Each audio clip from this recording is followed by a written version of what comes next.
Olá, estamos iniciando mais um programa Personalidades. Eu me chamo Pamela Barroso e hoje entrevisto Mário Reis. Isso mesmo, a nossa personalidade de hoje gostaria de iniciar agradecendo por ter aceitado o convite, ter se disponibilizado em estar aqui conosco, disponibilizando seu tempo.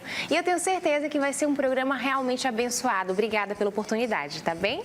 Nós que agradecemos, fico feliz por essa oportunidade. Acredito que a gente tem um pouco a somar com a nossa experiência aqui no Personalidades. Afinal de contas, é um trabalho voltado para inspirar, para cativar as pessoas que estão exatamente trabalhando todos os dias, todas as horas, para construir um futuro melhor. Com certeza. Mário, por favor, conta um pouco mais para quem ainda não o conhece, quem é Mário Reis? Bem, me chamo Mário Augusto Costa Reis, sou pai, sou evangelista na Assembleia de Deus Missão, bacharel em Direito, sou servidor público e empresário, pela graça de Deus. Afinal de contas, empreender neste país é uma árdua tarefa. E Deus nos deu essa graça, essa oportunidade de estarmos aqui fazendo um trabalho de administração, fazendo um pouco do nosso serviço, que é junto com a Clínica Viver de Marabá. Perfeito. Mário, por favor, você fala que trabalha com essa questão da evangelização, não é isso? Como é para você essa base espiritual? Bem, isso começou há 10 anos atrás, quando eu me converti no Evangelho. Eu vim de uma trajetória em que muitas coisas tinham que mudar na minha vida e eu precisava do norte, precisava de uma direção.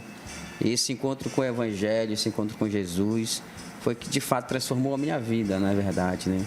Foi que me deu uma família, foi que me deu de fato um alicerce na vida, porque assim, tudo que hoje eu construo, tudo hoje que eu construí, ou que ainda pretendo construir, certamente a minha base sempre vai ser o Evangelho. E se eu puder levar esta mensagem como evangelista que sou na igreja, eu levarei sim, porque foi essa a base que mudou e tem mudado a minha vida. Perfeito. Dentro desse conceito, quem é a tua inspiração, biblicamente falando? Bem, eu gosto muito do livro de Provérbios e, consequentemente, Salomão seria a minha inspiração, né? Eu vejo o livro de Provérbios como uma dádiva de sabedoria revelada para nós que estamos aqui sendo os receptores desta mensagem, né?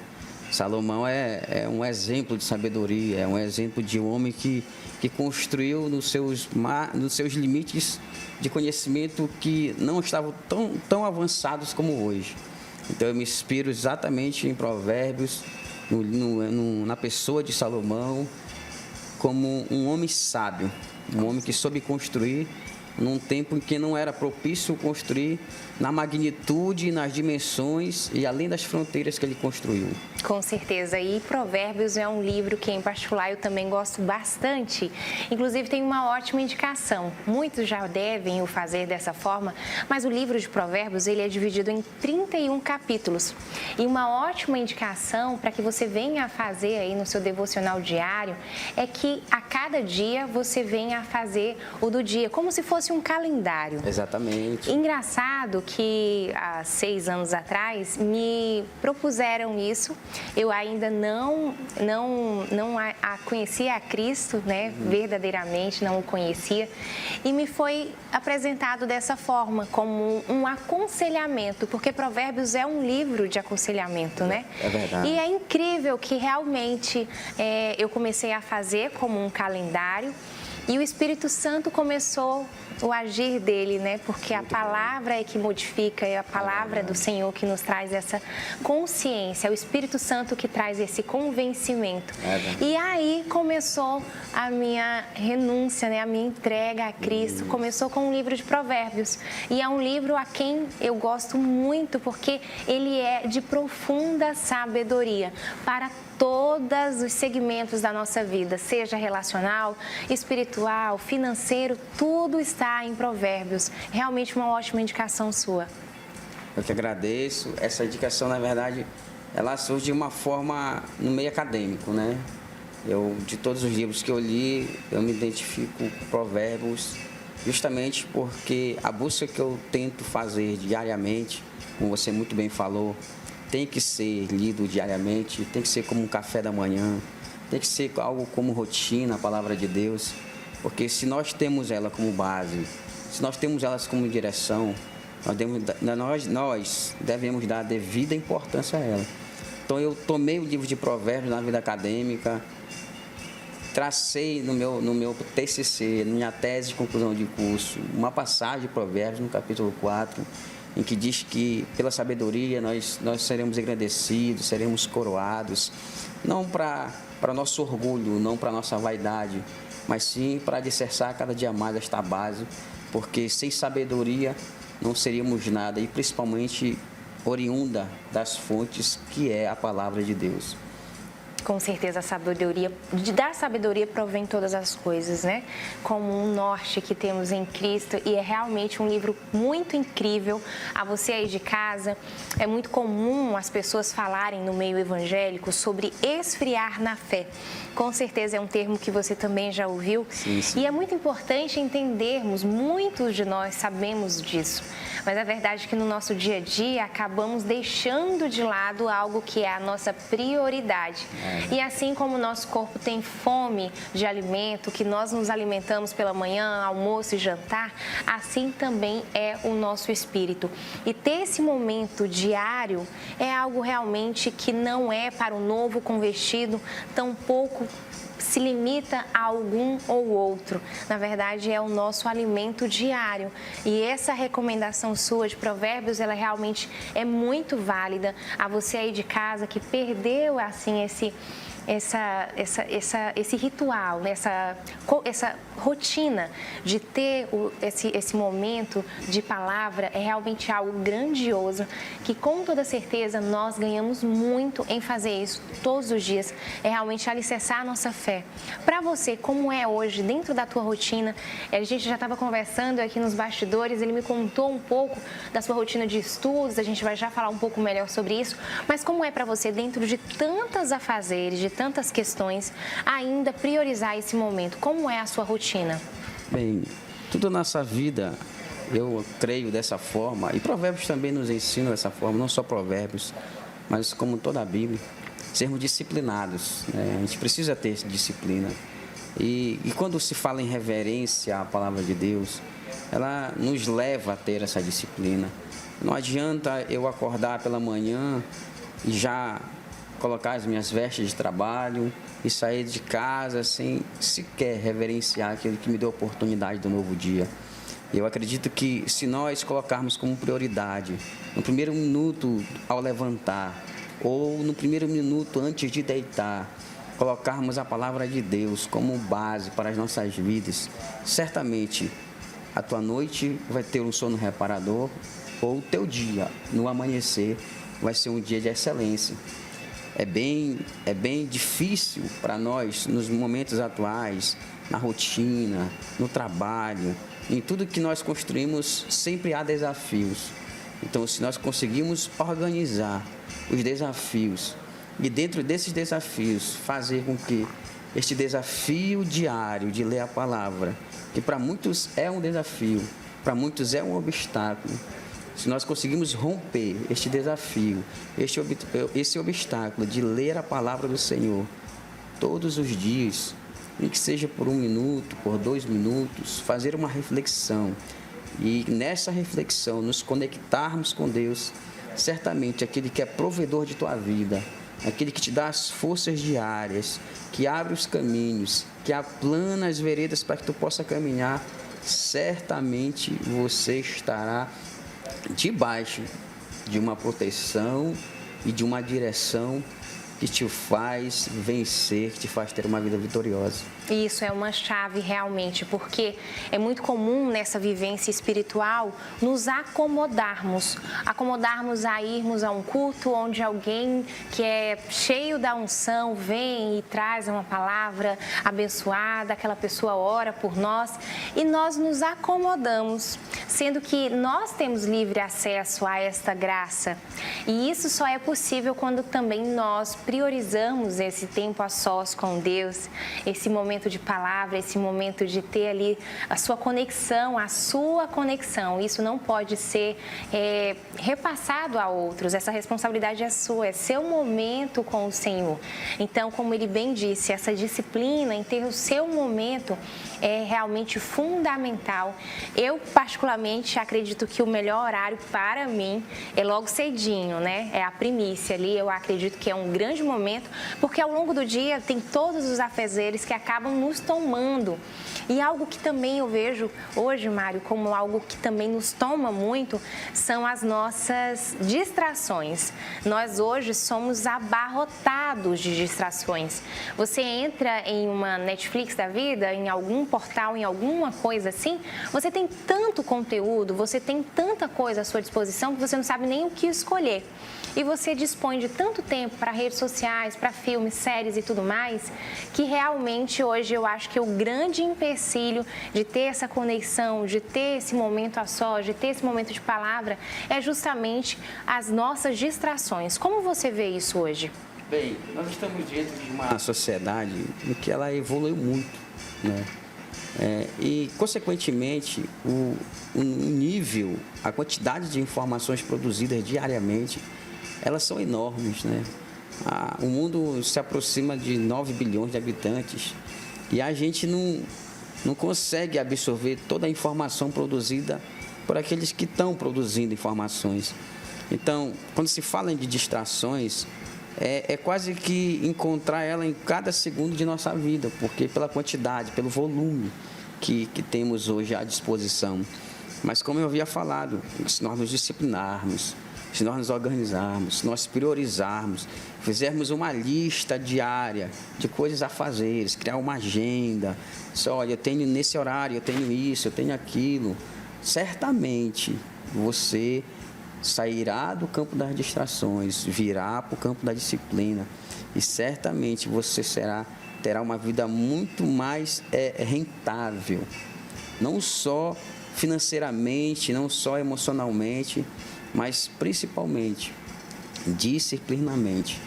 E uma coisa que eu quero frisar é ter disciplina para com Deus é exatamente aquilo que Ele espera de nós, né? Os mártires da fé, quando entravam na presença de Deus, não entravam de qualquer forma, não é verdade? Então, exige-se. A palavra de Deus nos leva a isso. A palavra de Deus nos leva a ser organizados. A palavra de Deus não nos quer em rotinas. Ele nos quer a cada dia em novas experiências. O versículo de hoje, ele pode falar várias coisas em nossa vida, mas o versículo de amanhã, muito mais. Então, a cada dia, a palavra do Senhor Deus, ela traz um efeito diverso na tua vida. Isso é a dinâmica da palavra de Deus. Realmente. E olha, eu queria perguntar para você como é hoje a sua vivência familiar, a sua base familiar. Você contou, eu achei lindo você falar que há 10 anos começou a sua trajetória e depois de então você conseguiu família, tudo, a construção alicerçada na rocha que é Cristo. Como é hoje para você? Eu vejo que você é bem empenhado, né, junto à sua esposa, caminham juntos. Como é isso hoje? Bem, como eu havia falado, a minha base depois de Cristo, certamente é a minha família, né? Hoje, a minha esposa que está em casa, eu quero dizer que eu a amo, ela é a base da minha vida, a dona Shirley, serva do Senhor, mãe, esposa, que o Senhor Deus colocou na minha vida. Eu sou muito grato pela vida dela, pela vida do meu filho Davi. E assim, a minha relação com eles foi de muita proximidade, de muita cumplicidade mesmo. Nada que hoje a gente construiu, nada que eu consegui construir por intermédio dos meus estudos, não teve a participação deles. Eles sempre estiveram muito participativos, sempre me deram muita força. E eu por isso digo que, se nós olharmos para a fundação de uma casa, nós vamos ver lá o alicerce. E o alicerce da minha vida é Cristo. Mas depois do alicerce vem os tijolos, e ali vem o telhado, e vem tudo aquilo que se exige para uma construção. Eles certamente são depois do alicerce. Eles são aquilo que eu não seria hoje se eles não estivessem. Tá entendendo? Porque Hoje, a família, na sociedade, ela tem sido muito atacada, né? Pessoas perdem suas famílias por conta das distrações que você acabou de me dizer, né? De não ter essa vida com Cristo, de não acreditarem nos valores que a palavra de Deus nos coloca, nos imprime a discernir todos os dias. Então, assim, eu procuro fazer da minha família a minha base, mas procuro também fazer da minha família o alvo dos discernimentos, das mensagens que Deus me revela quando eu medito na palavra. Por isso que eles são a base da minha vida. Sim. E é muito interessante essa fala, porque infelizmente é comum pessoas que pregam o evangelho, mas não o praticam em seu lar. E é fundamental que Cristo seja presenciado, que a presença do Espírito Santo se achegue primeiramente no seu lar.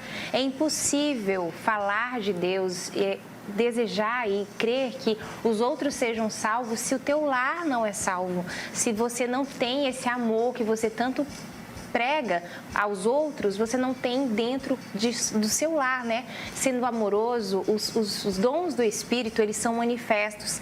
E a partir do momento que você tem essa busca, que você tem esse contato diário, é impossível não ter essa tratativa dentro do seu lar. Como você vê hoje essa questão, como você muito bem apontou, né? Que as famílias estão sendo alvejadas e muitas famílias, os índices são alarmantes de divórcios, principalmente. E o que mais nos chama a atenção, cristãos. É gigantesco o número de divórcio entre cristãos. Como você vê essa mentalidade hoje? Bem, as distrações, ela nos leva a caminhos inseguros, incertos. Elas nos levam a situações que não estão sob o nosso controle. E uma das coisas que eu consegui identificar dentro da minha família, dentro do meu casamento, foi que muitas coisas não estão no meu controle. E quando nós vemos pessoas, famílias, cristãs ou não, chegando ao ápice do divórcio, chegando ao ápice da prostituição, é por exatamente tentarem controlar aquilo que não está no controle delas. Um exemplo, eu não posso medir nem controlar o amor da minha esposa, mas eu posso conquistar ela todos os dias. Eu não posso medir o amor do meu filho, mas eu posso conquistar ele com o meu amor, transferindo isso a ele. Então, existem coisas que, de fato, estão no nosso controle. Eu posso dizer para minha esposa que aquela roupa não está adequada. Está sob o meu controle fazer isso. Mas existem, como eu acabei de falar, outras coisas que não. A mesma coisa com o meu filho. Eu posso dizer para ele, olha, este jogo talvez não seja adequado para você. Está sob o meu controle de tirá-lo. Mas não está sob o meu controle os pensamentos dele, as emoções dele. Então, todas as vezes que um casal ele tenta controlar um outro naquilo que não está ao seu alcance controlar, geram conflitos, geram contendas. Porque se duas pessoas só brigam se as duas quiserem, se a outra não quiser, não briga. Então, assim, lá em casa é tudo numa concordância. Eu não faço se eu não tiver um acordo. Eu não saio se eu não tiver uma concordância. Então, tudo isso está permeado na vida cotidiana de um casal e de uma família.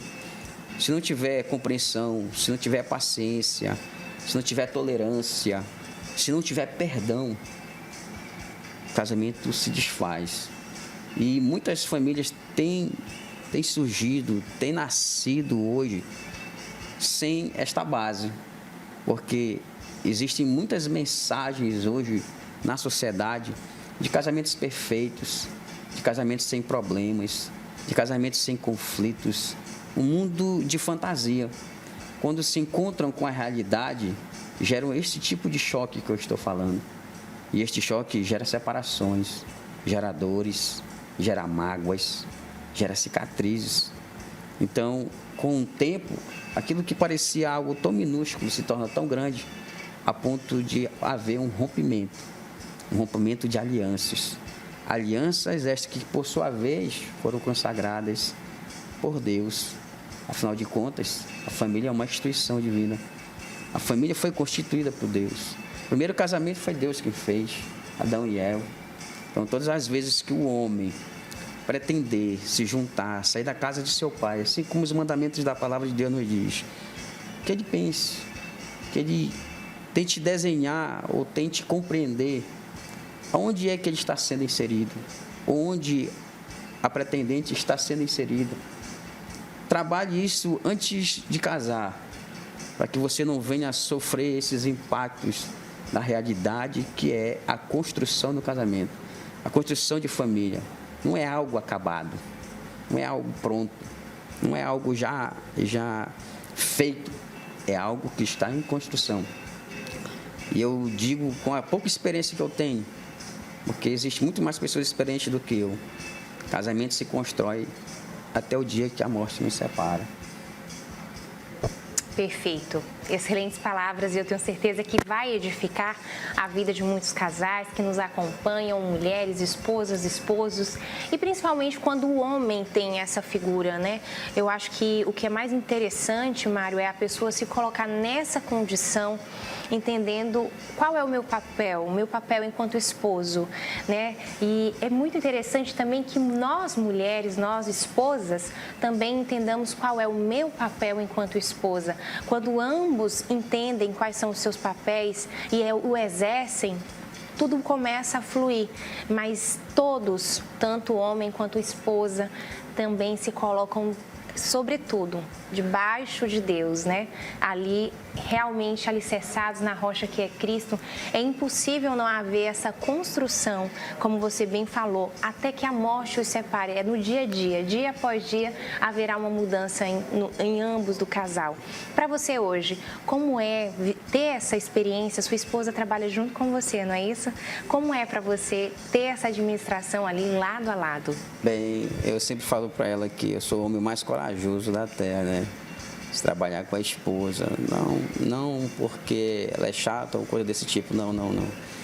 Porque assim, mulher, ela tem essa questão de muitos detalhes. A mulher é detalhista, a mulher ela gosta de coisas muito mais organizadas do que o homem. É um jarro de flor no lugar que o homem não vê, que caberia aquele jarro de flor lá, né? Então, assim, todos os dias, eu volto a frisar, é um desafio. E esse desafio, ele se estende da minha casa para o nosso trabalho, né?